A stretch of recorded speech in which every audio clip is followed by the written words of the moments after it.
오늘 하나님 저희 예수교회 주신 말씀은 사도행전 1장 4절로 11절까지입니다. 1장 4절로 11절까지 한 목소리로 읽겠습니다. 시작. 사도와 같이 모이사 저희에게 분부해 가로되 예루살렘을 떠나지 말고 내게 들은 바 아버지의 약속하신 것을 기다리라. 요한은 물로 세례를 베풀었으나 너희는 몇 날이 못되어 성령으로 세례를 받으리라 하셨느니라. 저희가 모였을 때에 예수께서 묻자와 가로되 주께서 이스라엘 나라를 회복하심이 이때입니까? 가라사대 때와 기한은 아버지께서 자기 권한에 두셨으니 너희는 알 바가 아니다. 오직 성령이 너희에게 임하시면 너희가 권능을 받고 예루살렘과 온 유다와 사마리아와 땅 끝까지 이르러 내 증인이 되리라 하시니라. 이 말씀을 마치시고 저희 보는 데서 올려 가시니 구름이 저희를 가리어 보이지 않게 하더라. 올라가실 때에 제자들이 자세히 하늘을 쳐다보고 있는데 흰옷 입은 두 사람이 저희 곁에 서서 가로되 갈릴리 사람들아 어찌하여 서서 하늘을 쳐다보느냐. 너희 가운데서 하늘로 올라가신 예수는 하늘로 가심을 본 그대로 오시리라 하였느니라. 아멘. 오늘은 갈릴리 사람들이라는 제목으로 하나님의 말씀을 나누겠습니다. 예수님께서 제자들에게 이제 며칠 후가 되면은 너희가 성령의 세례를 받을 것이다 이렇게 말씀을 하시자 제자들이 그러면은 그때가 우리가 그토록 원하던 로마로부터의 해방되는 날입니까? 이렇게 물어보았습니다. 우리말 성경은 예수에게 제자들이 여쭈었다라고 번역되어 있지만 원어는 그렇지 않습니다. 원어는 집요하게 반복적으로 물어보았다 그렇게 되어 있습니다. 제자들은 예수님에게 집요하고 또 반복적으로 물어보았습니다. 사람은 그 속에 무엇이 들어있는가 하는 것이 그로부터 나오는 것이라고 하죠. 오렌지를 짜면은 오렌지즙이 나오는 거고 사과를 짜면은 사과즙이 나오게 되어 있죠. 사람이 무엇에 가장 많은 시간과 공을 들이고 생각하고 사느냐 하는 것이 바로 그 사람이죠. 성도는 예수를 가장 많이 생각하고 예수 때문에 살아가는 사람이고 예수와 가장 많은 시간을 보내는 사람입니다. 만약 성도가 짰는데 돈이 나오거나 성도가 짰는데 두려움과 고민이 나오거나 다른 잡다한 것들이 나오게 되면 그 사람은 성도 아닙니다. 예배당은 다니고 있지만 성도는 아니죠.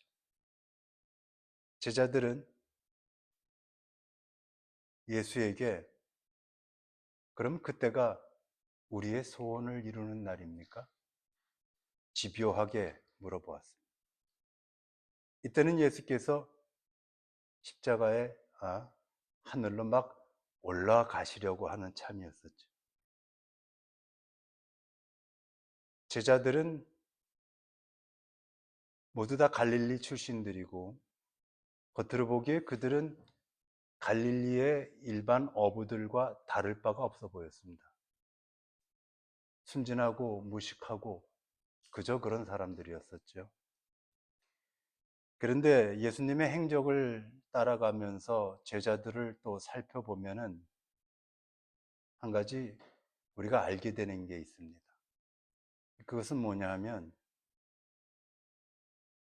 그들이 겉으로 볼 때는 순진한 것 같고 일반 갈릴리 어부들과 다를 바가 없어 보였지만 사실 그들 속은 보통 매기들이 아니었습니다.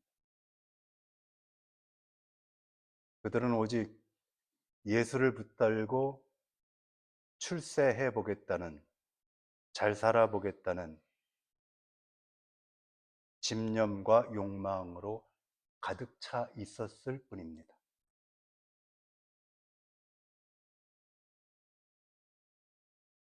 그들이 예수를 따라다니던 초반에는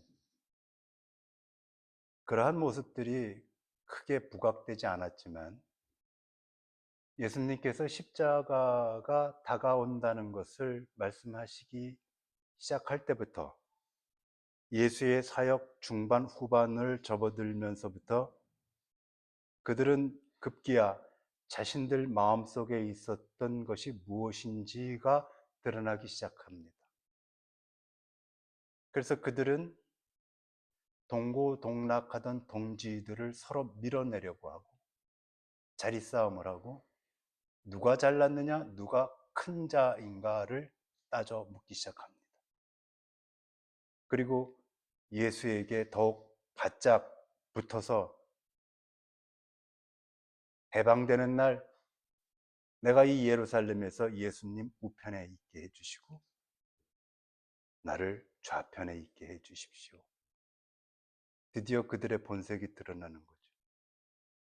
행내기들이 아니었습니다. 예수님은 그걸 다 알고 계셨죠. 머리카락까지 세는 분이니까 그들의 모든 속셈을 다 알고 있었죠. 겉으로는 순하고 착해 보였지만 속은 자기가 시퍼렇게 살아있는 사람들이었습니다. 이때의 이 모습은 성령 받기 전입니다. 성도가 되기 전이죠. 예수를 따라다닌 것뿐입니다. 예배당을 다닌 것뿐이죠. 그게 성령 받기 전입니다. 성령 받기 전에는 자기의 속셈, 자기의 속사람을 철저히 위장하고 감추고 성도인 척 살아가기란 얼마나 쉬운 일인지요. 그것은 껌 씹는 것처럼 쉽습니다. 왜냐하면 우리들은 그 짓을 잘할 수 있도록 태어난 존재들이기 때문에 그렇죠. 우리는 10겹, 20겹의 옷을 언제든지 겹쳐서 입을 수 있습니다. 그러나 성령은 그것을 그대로 두지 않고 홀딱 벗겨버립니다.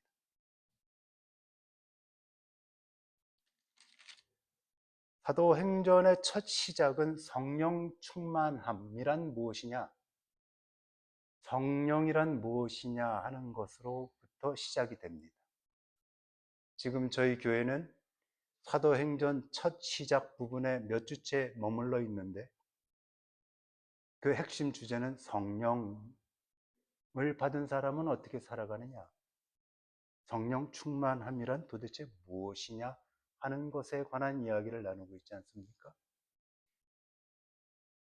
그래서 이 사도행전은 사도들의 행적을 담은 책이며 별칭은 성령이 어떻게 일하고 움직이시는가, 성령 충만함을 받은 자들은 어떻게 성령에 이끌려 사는가 하는 것을 기록해서 성령 행전이다 이렇게도 부른다고 하지 않습니까?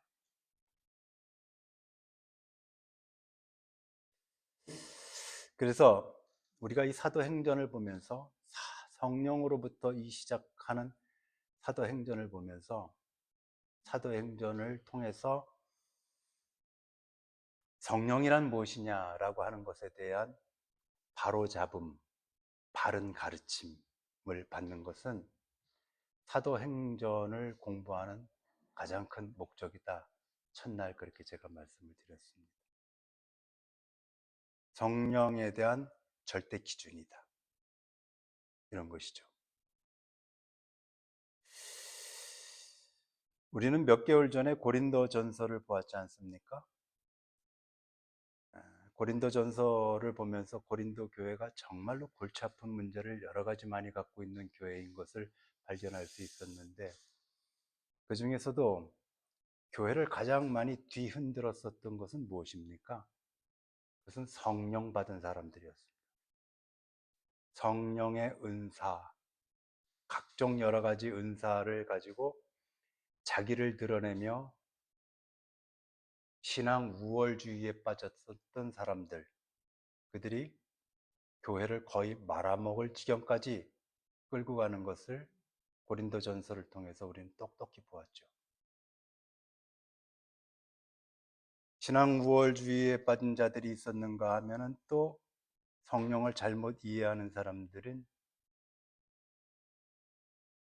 신앙 패배주의에 젖어서 헤어나오질 못하는 것을 보게 됐었죠. 교회는 잘난 척하는 사람이 있으면 꼭 그것 때문에 시험 드는 사람이 생기지, 못난 척하는 사람 때문에 시험 드는 법이라는 것은 없지 않습니까? 어딜 가나 잘난 척하는 게 문제입니다. 어딜 가나. 그들을 보면서 바울이 말하죠. 너희가 천사의 방언을 한다고 치자. 성령을 받아서. 그러나 너희에게 무엇이 없으면, 사랑이 없으면 그것은 소리나는 구리요 꽹과리다. 그렇게 말하죠. 여기서의 사랑은 사람과 사람끼리의 고귀한 사랑, 그런 거 아닙니다. 바울이 말하는 여기서의 사랑은 교회를 세워나가는 사랑, 교회를 위해서 흔적도 없이 녹아져 버리는 사랑, 이런 걸 말하는 겁니다.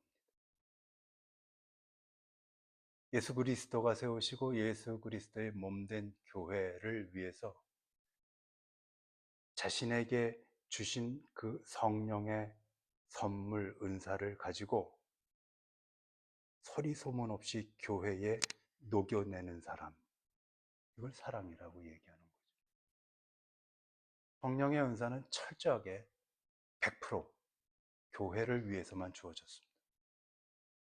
그런데 성령의 은사를 개인의 주특기로 알고 사용하며 말하며 살아가는 사람들이란 이 시대에 발견하기가 얼마나 쉬운지 모르죠.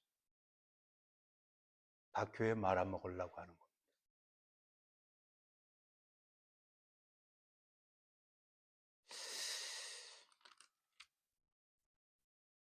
1907년이죠. 1907년에 우리나라 평양의 장대현 교회에서는 그 평양 일대의 몇몇 교회들과 연합을 해서 연합 사경회를 15일 예정으로 열었습니다.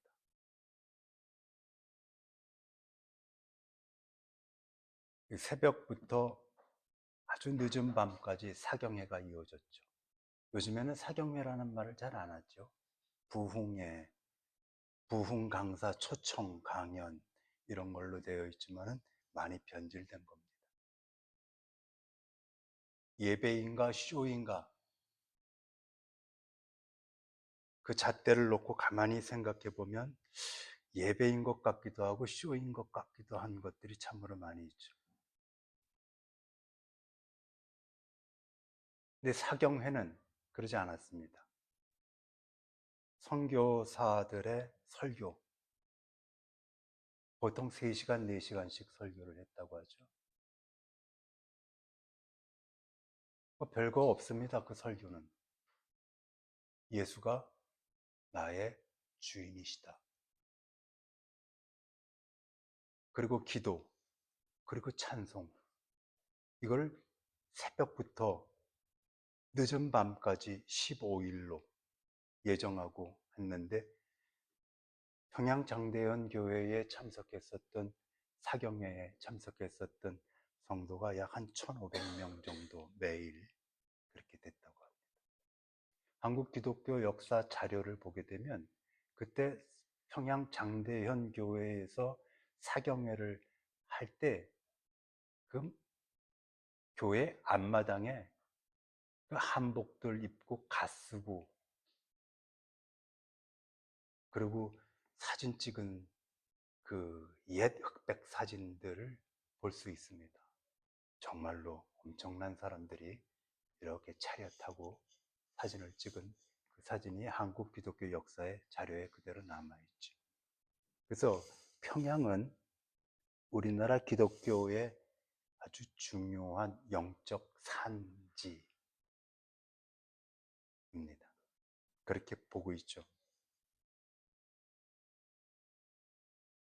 그렇게 모여서 전심으로 예수에게 고도의 몰입을 하던 그 사경의 기간 중에 성령이 휩쓸었습니다. 성령이 강력하게 임재했습니다.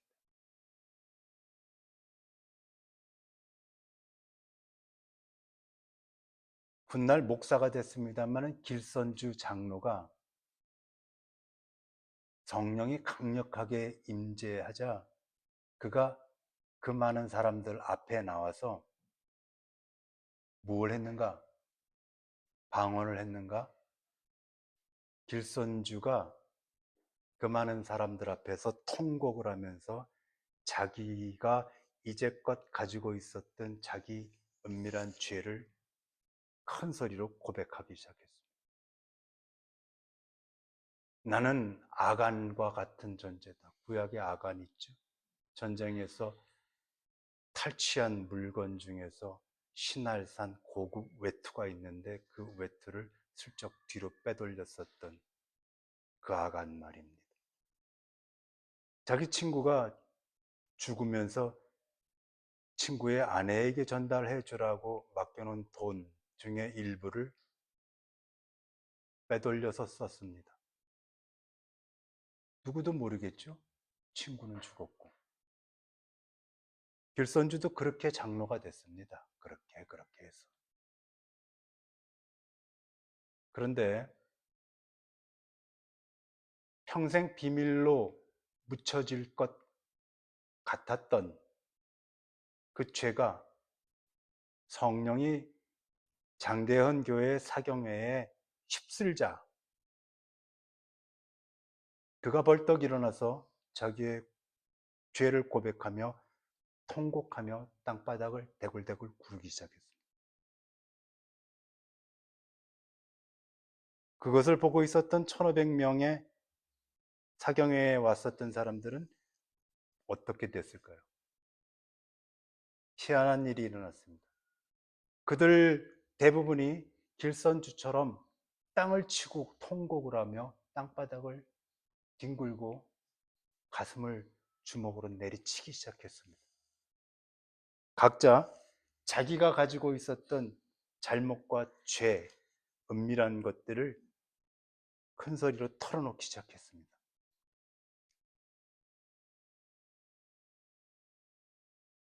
어떤 이는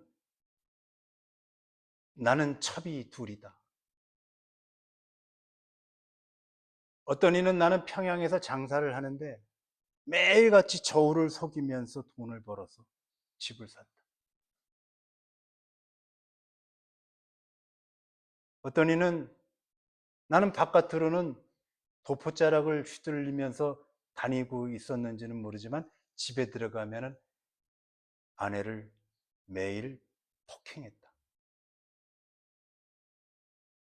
어떤 이는 나는 평양 장터에서 남의 물건을 훔쳤다. 뭐 흔한 것들이지 않습니까?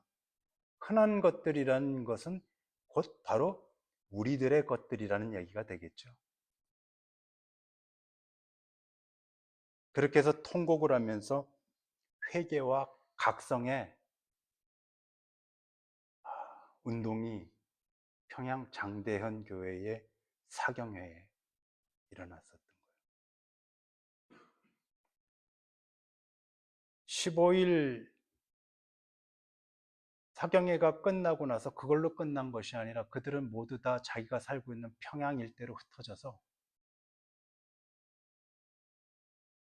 물건을 훔친 사람은 그 사람에게 가서 다시 변제해주고 용서를 구하고 어떤 이는 첩을 다시 돌려보내고 어떤 이는 부인 앞에 무릎을 꿇고 회개를 하고. 근데 왜 여자들은 회개할 게 없었는지 자료에 그게 잘 안 보여. 없어요. 꼭 사내들만. 희한한 일입니다. 근데 이 평양 장대현 교회의 성령의 대각성 운동, 성령이 휩쓸었던 것은 그보다 사실은 4년 전에 원산 토마스 하디 캐나다 선교사가 700명 앞에서 사경회를 인도하고 설교를 하는 도중에 그가 성령의 십사에서 자기 죄를 고백하기 시작해요. 근데 지금 제가 떨려요. 성령의 십사일까 봐.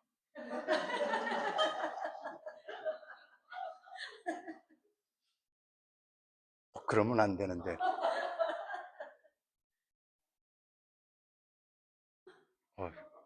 벌벌 떨리네.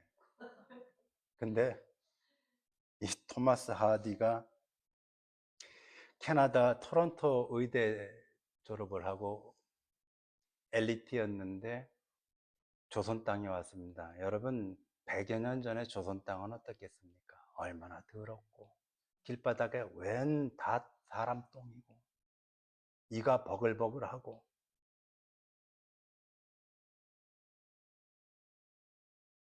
더군다나 평양은 조상 때부터 기생이 많고 타락과 환락의 도시였어요.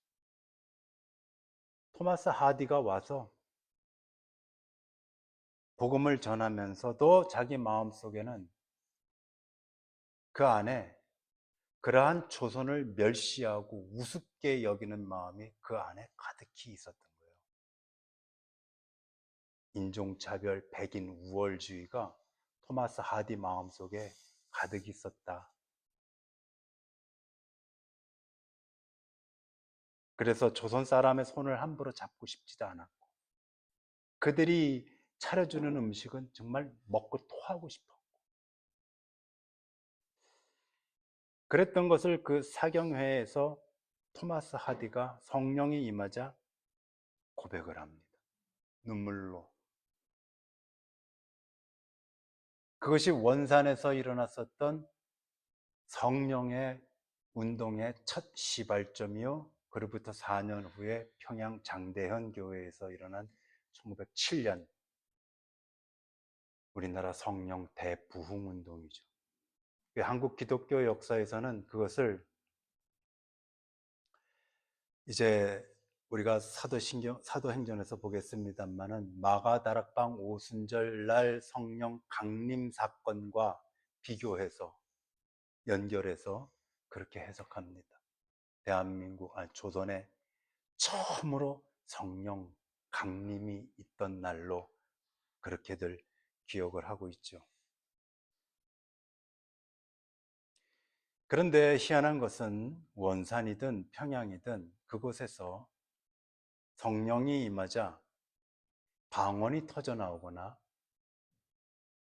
안진뱅이가 일어서거나 귀신을 쫓아내거나 그런 희한벌떡스러운 일들이 벌어지지 않았다는 겁니다. 물론 그와 같은 일들은 성령이 하시는 역사들 중에 일부입니다. 그건 맞습니다. 그러나 지금 제가 말씀드리는 것은 성령의 역사의 본질은 그것이 아니다는 겁니다. 성령 역사의 본질은 깨부수는 겁니다. 성령은 그 본질이 그 사람의 겹겹이 껴입은 위선의 겉옷들을 벗겨버리는 것.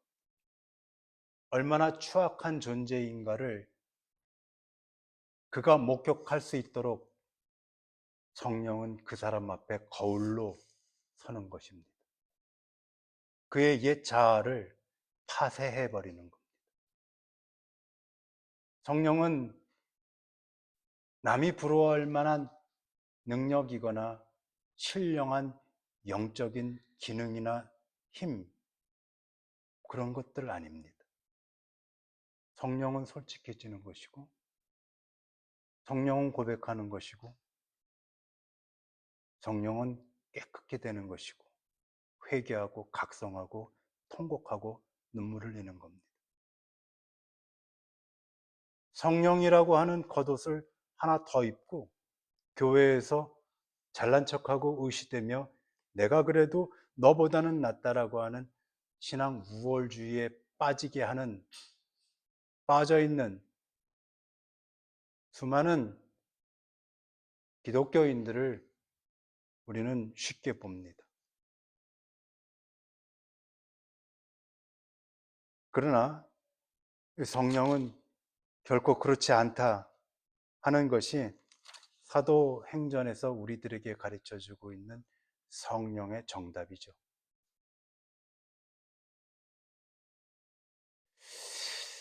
이제 그런 것들을 생각하면서 우리 8절을 함께 읽어보겠습니다. 8절입니다. 시작. 오직 성령이 너에게 너희가 예루살렘 온 유대와 사마리아 아멘. 우리가 너무나도 잘 알고 외우고 있고 유명한 말씀이죠. 이 말씀을 오늘 좀 나누고 가야 될 것 같습니다. 이 말씀에서의 가장 핵심 단어는 무엇일까? 예루살렘이냐, 유대냐, 사마리아냐, 땅끝이냐, 그렇지 않습니다. 성령이 임하면 뭐가 된다? 증인이 된다는 겁니다. 그래서 이 8절 말씀을, 이 다섯 긴 이 8절을 한 줄로 여러분이 요약해서 만일 기억을 외우신다면 이렇게 외우시면 됩니다. 성령이 임하면 예수의 증인이 되는 것이다. 이게 8절입니다. 이때 우리가 성령이 임하면 유대와 예루살렘과 사마리아와 땅끝까지라고 하는 것은 상징적 단어들입니다.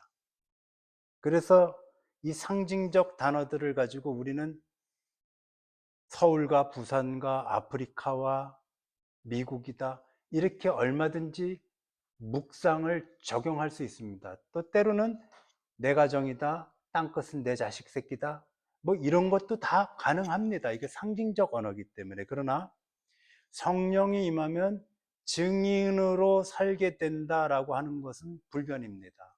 이것만큼은 못 변해요.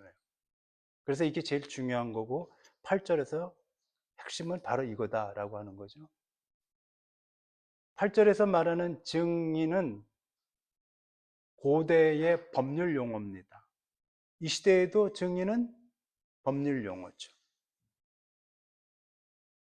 여러분, 요즘에 우리 조국 대한민국은 거의 재판과 특별검사, 특검 뭐 이런 걸로 그냥 도배를 하고 있는 나라 같죠. 재판의 나라 같습니다. 그런데 그런 그걸 보면서 또 많이 보게 되는 사람들이 있는데 재판에 출석한 증인들이죠. 증인들이 많이 나오지 않습니까? 곳곳에서 증인들을 불러내죠. 그런데 그 사람들이 그 증언석에 나오면은 꼭 반드시 해야 되는 것들이 있죠, 여러분. 뭐죠? 증인 선서를 해야 되지 않습니까? 저도 몇 차례 보았습니다. 그 증인 선서가 어떤 것이냐 하면은 이런 거더군요. 나 누구누구는 양심에 따라 숨김과 보탬 없이 사실 그대로를 말하고 만일 거짓말이 있으면 위증의 벌을 받기로 맹세합니다. 이것이 법정 공식 증인 선서문입니다. 양심에 따라 숨김과 보탬 없이 사실 그대로를 말하고 만일 거짓말이 있으면 위증의 벌을 받기로 맹세합니다. 여기서도 핵심은 뭡니까? 사실 그대로를 말하는 것. 증인은 나는 사실 그대로를 말하겠습니다, 이렇게 말하는 거죠. 증인은 반드시 그렇게 해야 되는 거죠. 이것을 8절 말씀에 비추어서 생각을 해보면은 나는 성령을 받아서 조금도 예수에 대해서 보태거나 빼지 않고 예수에 대해서 사실 그대로만 말하겠습니다 라고 하는 것이 8절에서 말하는 성령이 받으면 증인이 되겠다라고 하는 것입니다. 뭐에 대해서 보태거나 빼지 않고 사실 그대로를 말하겠다? 예수에 대해서.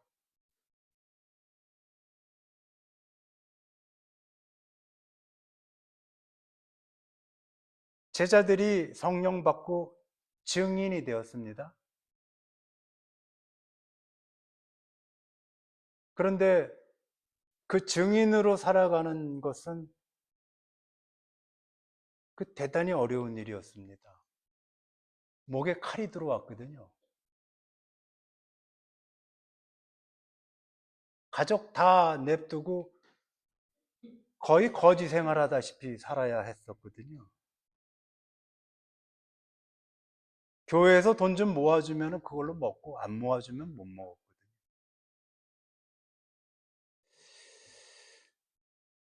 그런데도 그 사람들은 성령을 받고 증인, 즉 내가 보고 듣고 경험한 예수에 대해서 보태거나 빼지 않고 사실 그대로만 말하리라. 그렇게 사실 그대로만 말하다가 죽었습니다. 칼 맞아서. 이게 증인이에요. 사도행전 8절에 나오는 증인이라는 말의 원어, 헬라어 원어는 순교입니다. 그러니까 어디 성경책 들고 전도나 하러 다닌다고 해서 증인 이런 말 쓰면 안 되는 거예요. 이거 아주 무서운 말입니다.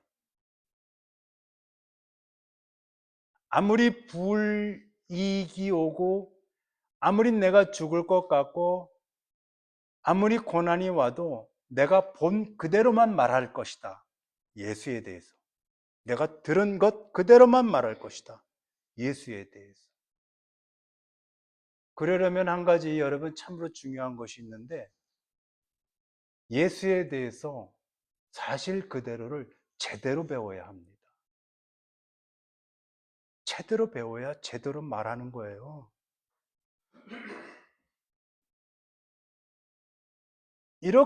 예수가 이러한 모습인데 예수가 거의 밤무당처럼 자기 소원 이루어지는 그 무엇이나 되는 것처럼 해석해서 예수를 그렇게 전하는 교회나 성도들은 왜 그렇게 많은지 모르죠.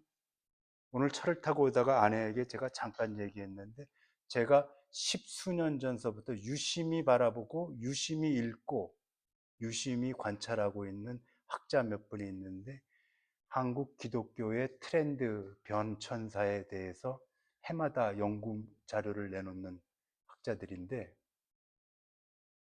올해는 그러한 자료를 내놨어요. 무속에 빠진 기독교. 뭐 단순히 점집에 갔다 뭐 그것도 정말로 웃기는 이야기지만은 예수를 무당 비슷하게 생각하고 산다는 거예요. 내 인생의 편리나 내 인생의 번영을 위해서 교회 다니고 예수 믿고 기뻐야 되고 즐거워야 되고 복 많이 주고 축복한다는 기도 많이 해주는 교회가 참으로 좋은 교회다라고 언제서부터 그렇게 생각들을 하고 대한민국 기독교가 왔는지 통탄할 노릇입니다.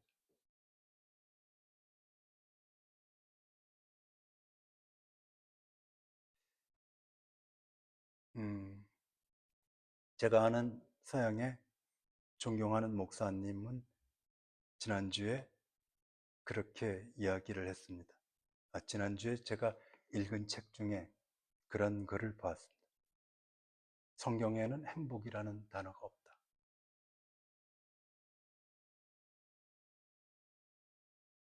짧지만 충격적이었습니다. 나는 그렇게 전할 수 있을까? 예배당에서 당신들은 예수 믿고 행복해질 수는 없습니다. 예수님은 우리에게 행복이라고 하는 것을 쥐어주기 위해서 오시지 않았습니다. 예수는 우리의 죄를 용서하시고 우리를 영원한 그분의 아버지 생명나라에 데리고 가기 위해 오셨습니다.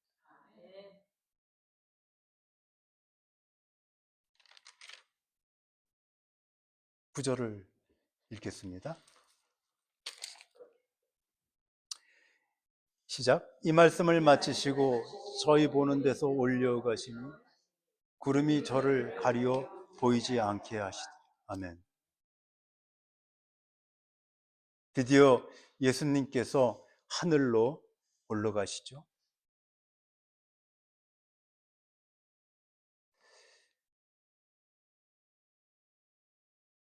예수님은 어느 후미진 산 속에서 홀로 올라가지 않으셨습니다. 이거 되게 중요한 얘기입니다. 예수님은 모든 사람들이 잠이 든 한밤중에 홀로 하늘로 올라가지 않으셨습니다. 예수님은 제자들이 두 눈으로 똑똑히 보는 가운데 한낮에 하늘로 올라가시고 끝없이 올라가시다 구름이 가리워져서 보이지 않게 하는 그 모든 끝까지를 목격하게 하셨습니다. 예수님의 전생에는 불투명한 것이 하나도 없습니다. 예수님은 이 땅에 오실 때에도 한 처녀의 몸에 성령으로 잉태되어 오셨고 그 사실을 약혼자 요셉이 알 수 있도록 오셨고 사촌들이 다 알 수 있도록 오셨고 동네방네 다 알 수 있도록 오셨어요. 예수님이 마국간에서 태어났지만 마국간에서 마리아와 둘이 태어나지 않았습니다. 같은 민족이 아닌 동방 박사들이 그 태어난 것을 목격하게 하셨어요.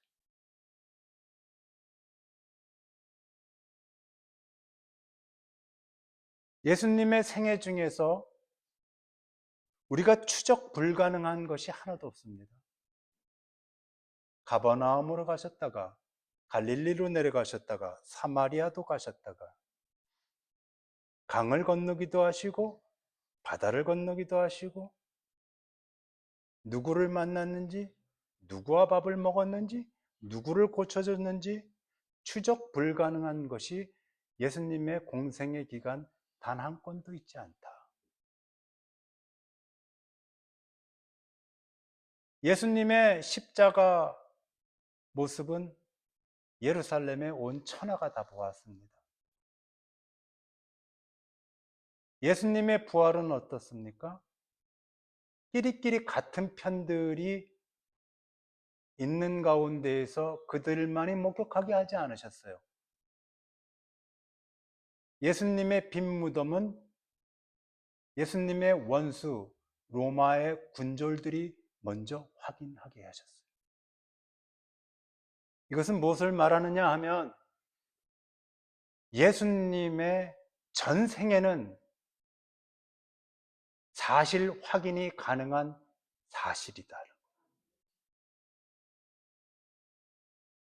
하늘로 올라가시는 것까지 또 후미진 어느 산골에서 홀로 올라가신 것이 아니라 사람들이 두 눈으로 똑똑히 보는 가운데서 올라가셨어요. 그래서 예술은 사실이다. 그래서 우리가 예수를 믿는 것이고, 그래서 우리가 예수를 믿는 이 믿음이 헛되지 않은 것이다. 왜? 예수가 사실이니까.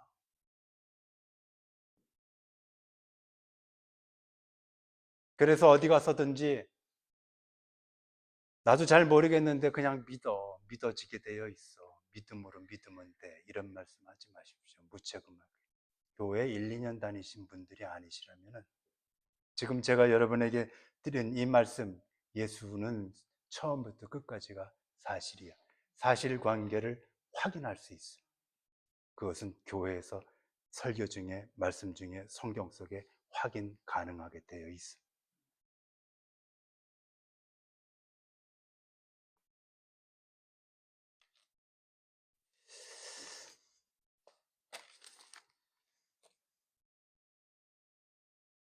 10절과 11절을 읽겠습니다. 시작. 올라가실 때에 제자들이 자세히 하늘을 쳐다보고 있는데 흰 옷 입은 가로되 어찌하여 하늘을 쳐다보는 너희 가운데 하늘로 올라가신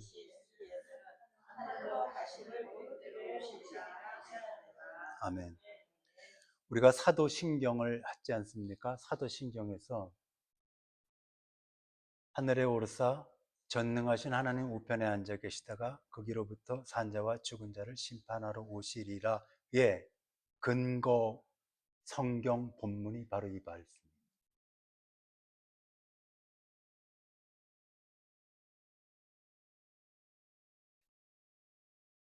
마침내 하늘로 올라가시는 예수를 보면서 그 예수를 바라보던 제자들의 마음은 어떠했을 것 같습니까? 신기하다, 사람이 붕붕 떠다니네? 그랬겠습니까? 어떠했을까요? 여러분이 제자들이라면 그날 예수님이 하늘로 올라가시는 것을 보면서 무슨 감정이 들으셨을 것 같습니까?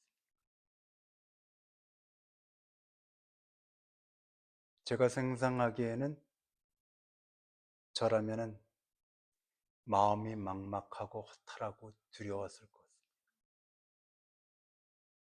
마치 어린아이가 부모 손 놓친 것 같은 느낌? 딱 그거였을 겁니다. 뭐가 됐든 자기의 유익을 위해서든 무엇이든 지난 3년 내내 예수를 믿고 의지하면서 따라다녔던 사람들입니다. 근데 어느 날 붙잡혀 가더니 덜커덕 십자가에서 처형당했어요. 아마 이것은 제자들에게는 엄청난 충격이었고 트라우마였을 겁니다. 고통스러웠을 거예요.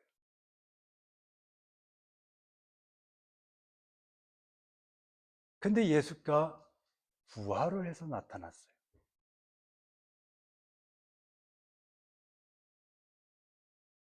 그러자 그들이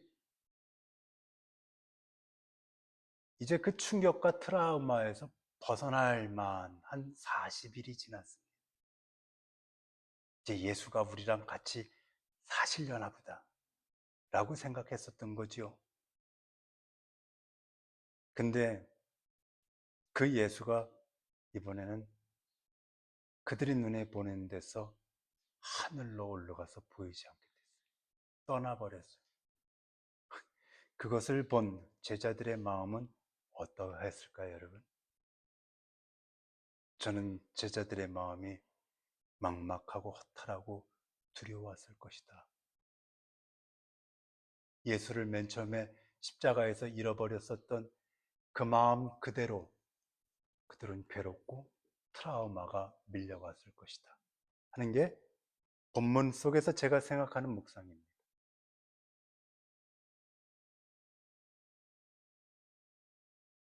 이때 11절에 갈릴리 사람들아 어찌하여 하늘을 쳐다보느냐라고 하늘에서 천사가 그렇게 이야기하죠.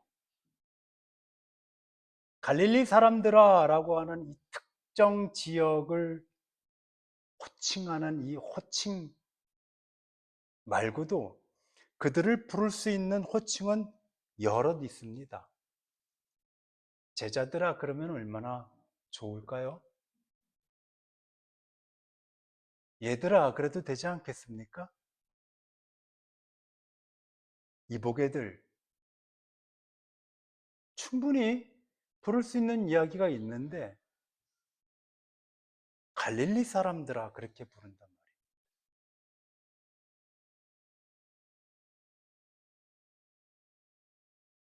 어려서 여러분들 가난한 동네에서 살아보셨는지 모르겠습니다만 그런 분들도 간혹 계실 수 있겠죠. 저는 어려서 너 어디 사냐라고 얘기하는 말이 제일로 듣기 싫은 질문이었어요. 제가 사는 동네를 말해줘야 되는데 그게 제일로 누구 입에서 제가 사는 동네 이야기 나오는 게 제일로 부끄러웠고 싫었습니다. 갈릴리 사람들은 딱 그 모양입니다, 지금. 그럼 뭐 하려고 또 갈릴리 사람들이냐라고 이렇게 불러댄단 말입니까?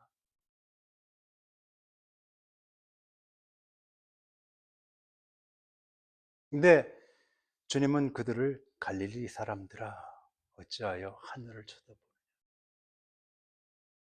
주님은 각오 없어요. 남은 것은 뭡니까? 그들을 바라보는 냉정한 현실, 그들을 기다리고 있는 현실. 갈릴리 사람으로 다시 복귀해서 갈릴리 사람으로 살아가야 할 그들의 원래 주어진 인생 팔자, 그것만 남은 겁니다. 지금 그 얘기하는 거예요. 갈릴리 사람들아, 하늘을 쳐다보지 마라. 갈릴리 사람들아, 너희는 갈릴리 사람들로 살아가야 돼. 두려웠겠죠.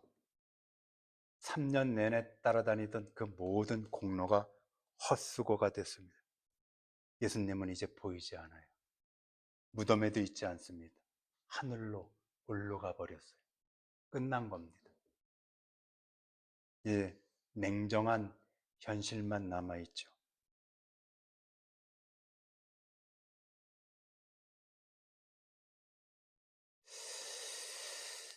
갈릴리 사람들이라고 하는 이 호칭은 변함이 없을 겁니다. 그들은 그렇게 되고 싶었었던 예루살렘 사람이 되지도 못했고 또 로마 사람들도 되지 못했습니다. 여전히 갈릴리 사람으로 이제 살아야 됩니다.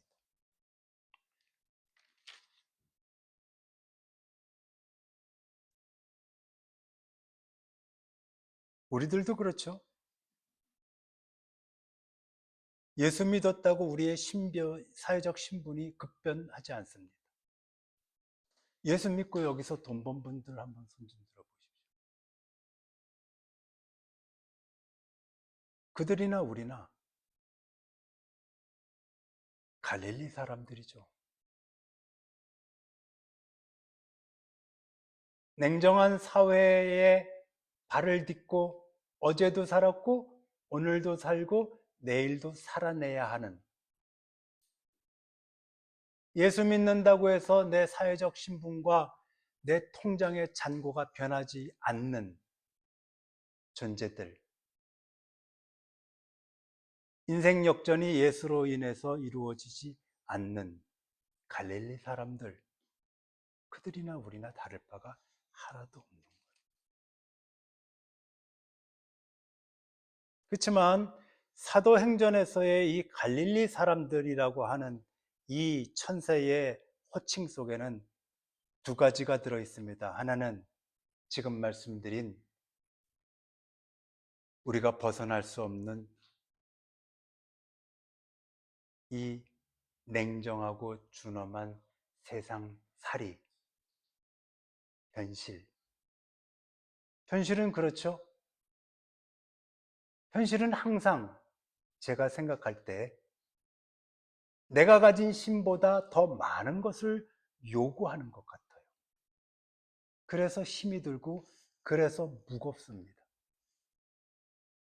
항상 내가 가진 힘이 5이라면 현실이 2개나 3개만 요구하면은 나는 좀 편안하고 넉넉하고 안정되고 평화롭게 살 수 있을 것 같은데 5개를 가졌다고 생각하는데 현실은 항상 6개나 7개를 요구하는 것 같아요.